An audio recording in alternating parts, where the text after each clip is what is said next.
ലോക്സഭാ ഇലക്ഷനുമായി ബന്ധപ്പെട്ട് ഞാൻ ചെയ്യുന്ന പുതിയ വീഡിയോയിലേക്ക് സ്വാഗതം. ഇലക്ഷൻ റിസൾട്ടൊക്കെ അടുക്കാറായി. എത്രയും പെട്ടെന്ന് വീഡിയോസൊക്കെ ചെയ്തു തീർക്കണം. അതുകൊണ്ട് ഇനി 2 വിധ മണ്ഡലങ്ങളാണ് ഒരു വീഡിയോയിൽ എടുക്കാൻ തീരുമാനിച്ചത്. കാരണം അടുത്ത ദിവസം റിസൾട്ട് വരാനായില്ല. പല തിരക്കുകൾ കാരണം എൻ്റെ ഒപ്പീനിയൻ പറയാൻ പറ്റിയിട്ടില്ല. അപ്പം നേരെ വീഡിയോയിലേക്ക് എടുക്കാം. ഇന്ന് 2 മണ്ഡലമാണ് എടുക്കാൻ പോകുന്നത്. ഒന്ന് പത്തനംതിട്ട, മറ്റൊന്ന് ആലപ്പുഴ. അതിൽ ആദ്യം നമുക്ക് പത്തനംതിട്ട മണ്ഡലത്തിലേക്ക് വരാം. പത്തനംതിട്ട മണ്ഡലം ഈ പറഞ്ഞതുപോലെ തന്നെ ഒരു പൊതുവെ ഒരു UDF അനുകൂല ഉണ്ടായ കാലം തൊട്ട്, രൂപീകരിച്ച കാലം തൊട്ട് UDFന് അനുകൂലമായിട്ടുള്ള റിസൾട്ട് ഉണ്ടാക്കിക്കൊണ്ടിരിക്കുന്ന ഒരു മണ്ഡലമാണ് പത്തനംതിട്ട.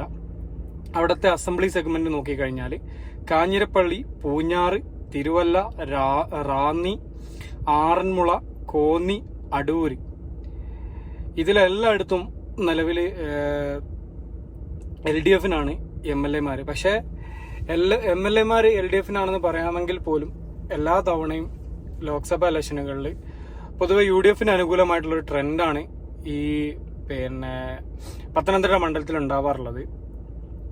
അപ്പോൾ കഴിഞ്ഞ തവണയും അതുപോലെ തന്നെയാണ് സംഭവിച്ചത്. കഴിഞ്ഞ തവണത്തെ ഒരു ഇലക്ഷൻ റിസൾട്ട് നോക്കിക്കഴിഞ്ഞാൽ കഴിഞ്ഞ തവണ ഇന്ത്യൻ നാഷണൽ കോൺഗ്രസിന് വേണ്ടി ആന്റോ ആന്റണി 37.11% വോട്ട്, അതായത് 3,80,927 വോട്ട്.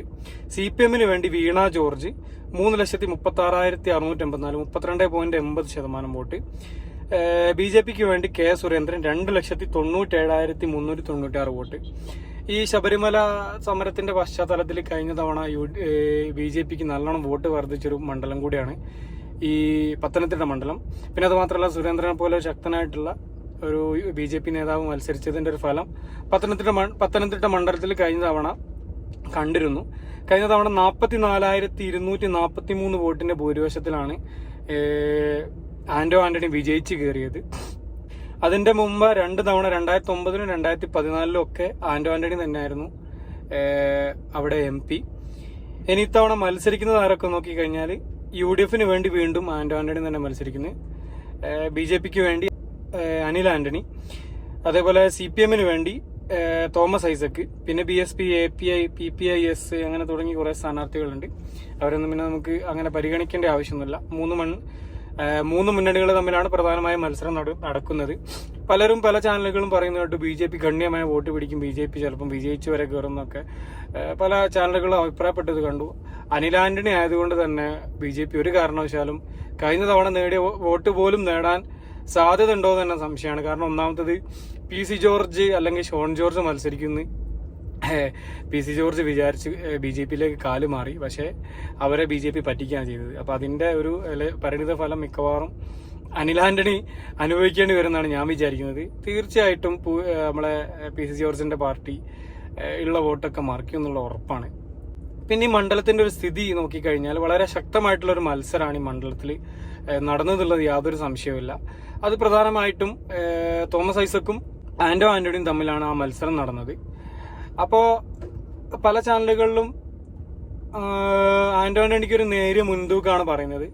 ശക്തമായ മത്സരം നടക്കും, പക്ഷെ തോമസ് ഐസക്കിന് ആന്റോ ആന്റണിയെ മറികടക്കാൻ കഴിയില്ല എന്നാണ് പൊതുവെ അഭിപ്രായപ്പെടുന്നത്. അതിന് കാരണമായിട്ട് പറഞ്ഞത് ഈ BJP സ്ഥാനാർത്ഥിയായിട്ട് അനിൽ ആന്റണി വന്നതാണ് അതിന് പ്രധാനമായും ഒരു കാരണമായി പറയുന്നത്. കാരണം ഈ ആന്റോ ആന്റണിക്കെതിരെ ശക്തമായ ഭരണവിരുദ്ധ വികാരം ആ മണ്ഡലത്തിൽ ഉണ്ട് എന്നാണ് മാധ്യമങ്ങൾ റിപ്പോർട്ട് ചെയ്തത്.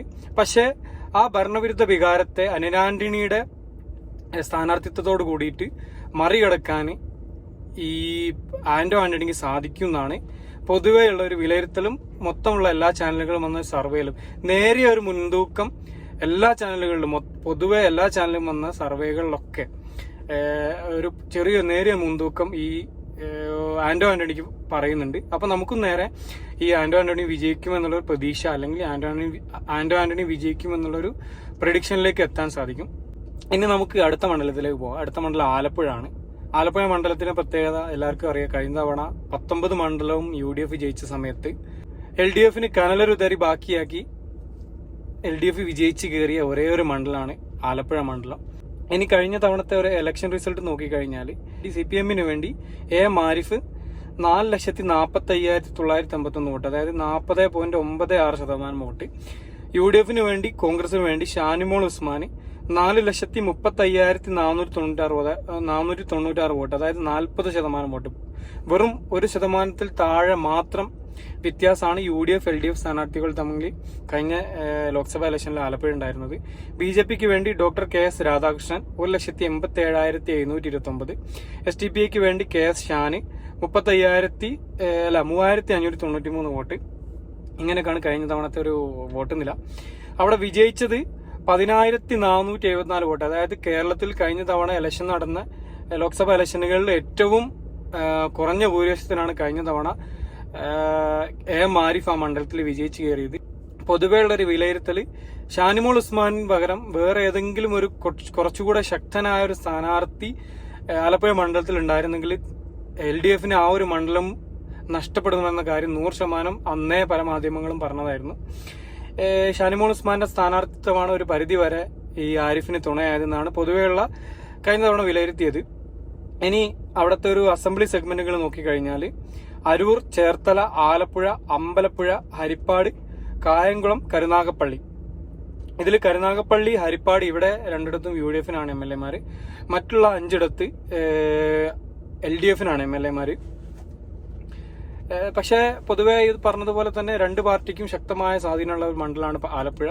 ഇനി ഇത്തവണ മത്സരിക്കുന്നത് ആരൊക്കെ നോക്കിക്കഴിഞ്ഞാൽ CPMന് വേണ്ടി AM ആരിഫ്, കോൺഗ്രസിന് വേണ്ടി KC വേണുഗോപാൽ, BJPക്ക് വേണ്ടി ശോഭാ സുരേന്ദ്രൻ, ഇവരൊക്കെയാണ് മത്സരിക്കുന്നത്. ഇനി ഇത്തവണ പറഞ്ഞതുപോലെ തന്നെ LDFന് വേറെ ഏത് മണ്ഡലം കിട്ടിയാലും ആലപ്പുഴ കിട്ടില്ല എന്നുള്ളൊരു ആലപ്പുഴ കിട്ടാൻ വളരെ ദുഷ്കരമാണെന്നാണ് പൊതുവേ ഉള്ളൊരു വിലയിരുത്തൽ. കാരണം ഒന്നാമത്തെ കാരണം അവിടെ KC വേണുഗോപാൽ എന്ന ഇന്ത്യൻ നാഷണൽ കോൺഗ്രസിന്റെ ഏറ്റവും ശക്തനായിട്ടുള്ള നേതാക്കന്മാരിൽ ഒരാൾ സ്ഥാനാർത്ഥിയായി വന്നതാണ്. അത് മാത്രമല്ല ഈ KC വേണുഗോപാലിനെ സംബന്ധിച്ചിടത്തോളം ആലപ്പുഴ മണ്ഡലത്തിൽ വ്യക്തിപരമായിട്ടും അവിടെയുള്ള മതസംഘടനകളോടും അവിടെയുള്ള മറ്റുള്ള സാമുദായിക സംഘടനകളോടൊക്കെ വളരെ വ്യക്തിപരമായിട്ട് നല്ല ബന്ധം പുലർത്തുന്ന ഒരു നേതാവ് കൂടിയാണ് ഈ KC വേണുഗോപാൽ. പിന്നെ രണ്ടാമത്തെ ഒരു കാരണം LDFന്റെ പൊതുവെയുള്ള വോട്ട് ബാങ്ക് ആയിട്ടുള്ള ദളിത് വിഭാഗത്തിന്റെ വോട്ട് ഇത്തവണ BJPയുടെ ശക്തയായിട്ടുള്ള സ്ഥാനാർത്ഥി ശോഭാ സുരേന്ദ്രൻ പിടിച്ചെടുക്കാൻ സാധ്യതയുണ്ട് എന്നാണ് പൊതുവെയുള്ള വിലയിരുത്തൽ. കാരണം ഈ ശോഭാ സുരേന്ദ്രന് പൊതുവെ അത്യാവശ്യം വോട്ട് പിടിക്കാൻ സാധിക്കുന്ന ഒരു സ്ഥാനാർത്ഥിയായിട്ടാണ് വിലയിരുത്തപ്പെടുന്നത്. ഈ രണ്ട് ഘടകങ്ങളും ഇത്തവണ LDFന് അല്ലെങ്കിൽ AM ആരിഫിന് ശക്തമായിട്ട് തിരിച്ചടിക്കുമെന്നാണ് പൊതുവെ വിലയിരുത്തുന്നത്. അതുകൊണ്ട് തന്നെ എല്ലാ ചാനലുകളിലും ഒരു ചാനലിൽ പോലും അവിടെ LDF ജയിക്കുമെന്ന് പറഞ്ഞു വെക്കുന്നില്ല. UDF തന്നെ തീർച്ചയായും വിജയിക്കും. അതും മോശമില്ലാത്ത ഭൂരിപക്ഷത്തിന് തന്നെ അവിടെ UDF വിജയിച്ച് കയറുന്നതാണ് പൊതുവെ എല്ലാ ചാനലുകളിലും വിലയിരുത്തി കഴിഞ്ഞത്. കാരണം ഞാൻ നേരത്തെ പറഞ്ഞതുപോലെ ഈ KC വേണുഗോപാലിന്റെ സ്ഥാനാർത്ഥിത്വവും ശോഭാ സുരേന്ദ്രന്റെ സ്ഥാനാർത്ഥിത്വവുമാണ് AM ആരിഫിന് ഏറ്റവും ശക്തമായിട്ട് തിരിച്ചടിക്കാൻ സാധ്യതയുള്ളത്. അതുകൊണ്ട് തന്നെ ആലപ്പുഴ മണ്ഡലത്തിൽ UDF തന്നെ വിജയിച്ച് കയറുന്നു നമ്മളും പ്രതീക്ഷിക്കുന്നു. അപ്പൊ നമുക്ക് വീണ്ടും അടുത്ത വീഡിയോയുമായി വീണ്ടും അടുത്ത് തന്നെ കാണാൻ ശ്രമിക്കാം. Thank you for watching. Have A nice day.